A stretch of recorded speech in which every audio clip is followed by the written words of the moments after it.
Մեղադրանքներ կուղեն նախ որպես քաղաքացի, հետո որպես երկրի ղեկավար։ Ինչ անշանակ։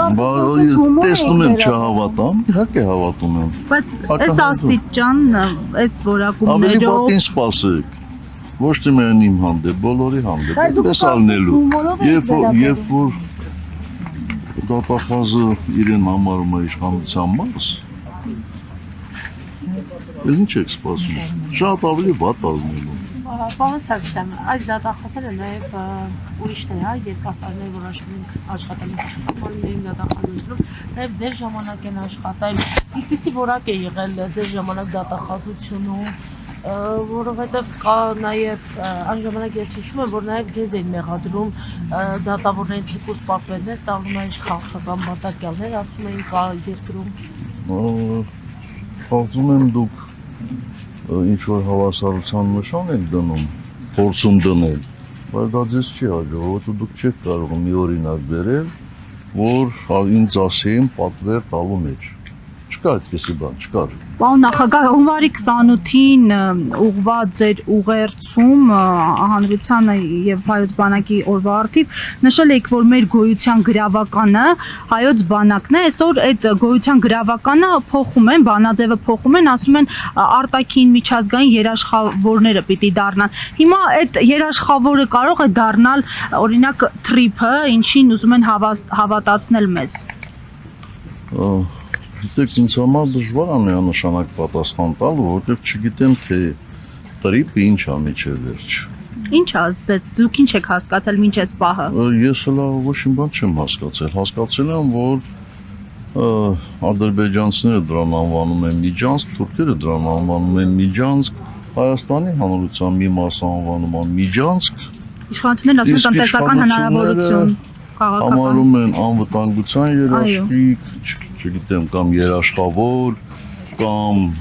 խաչմերուկ, կամ ինչ-որ բաներ հնարավոր, բայց ինչպես հայտնի է, իրանց ասածները մի շաբաթ հետո փոխվեն, մի ամիս հետո փոխվեն, երկու ամիս հետո բոլորովին հակառակը կլինի։ Շատ ազդել, այսինքն իրանց ասածով չեն կարող։ Բայց ռիսկեր տեսնում եք դուք օրինակ այս թրիփի, ինչպես տեսնում են շատ օրինակ մասնագետներ։ Երբ որ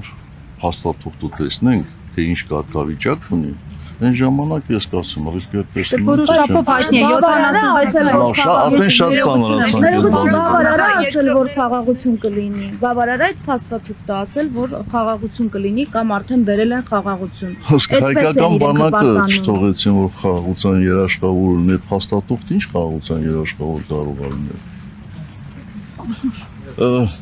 Ես հետևյալն եմ ասում, տնտեսական հարաբերությունները, ցանկացած տնտեսական գործունեություն կարող է ինչ-որ չափով նպաստել խաղաղությանը, բայց խաղաղության երաշխիք երբեք չի կարող լինել։ Խաղաղության երաշխիք կարող է լինել միայն ու միայն այն կառույցները, ովքեր դրա վրա ազդելու ունակություն ունեն մեծ։ Պարոն նախագահ, երկրորդ նախագահ Ռոբերտ Քոչարյանը ասում տված նշեց, որ 2026 թվականի հերթական ընտրությունները ըստ էության առանձնահատուկ են լինելու ի տարբերություն 2021 թվականի։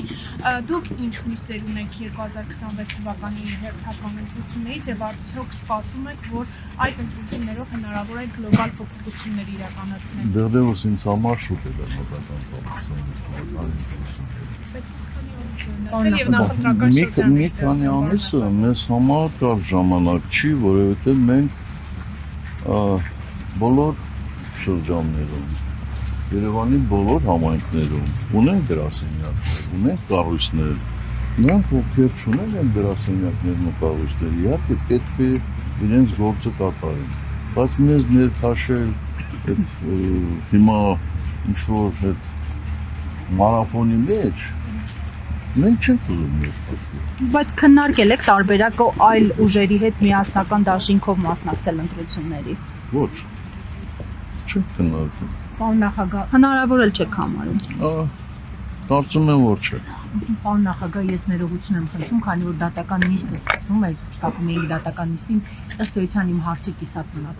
Դրդապատճառներ առանց դրդապատճառի ըստ էության պարոն Կուտյանը դուք նշեցիք, որ ինքնասպան չէ լինի, դրդապատճառ պետք է լինի, որ ինքը գնահատական։ Ձեր թույլտվությամբ ես մի վարկած, որը տևական ժամանակ այս տարիների ընթացքում շրջանառվում է, ասում էին պարոն Կուտոյանը գնաց այդ քայլին, որովհետև նա կամ պետք է Սերժ Սարգսյանի դեմ ցուցմունք տար կամ հայտնվեր բանտում։ Իսկ ինքը նախընտրեց ուղղակի ինքնասպան լինել։ Ոչ Սերժ Սարգսյանի դեմ ցուցմունք տար, ոչ էլ հայտնվեր բանտում։ Մեծ հանդարտով դեպի ձեր անձը, ես խնդրում եմ այդպիսի բաներ չտարածել։ Այդ ասում են։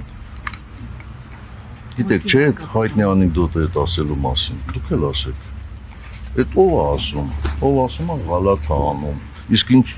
ցուցմունք պետք է տար Գյորգի Կուտոյանը Սերժ Սարգսյանի վրա։ Ահա տնօրեն հայտնի։ Հետո ինչ ԱՕԾ տնօրենը։ Հետո Վարկած է։ Նախագահ եւ եկեղեցի։ Վարկած չի, այդ հերյուրանք է, այդպես բան չէր կարող լինել։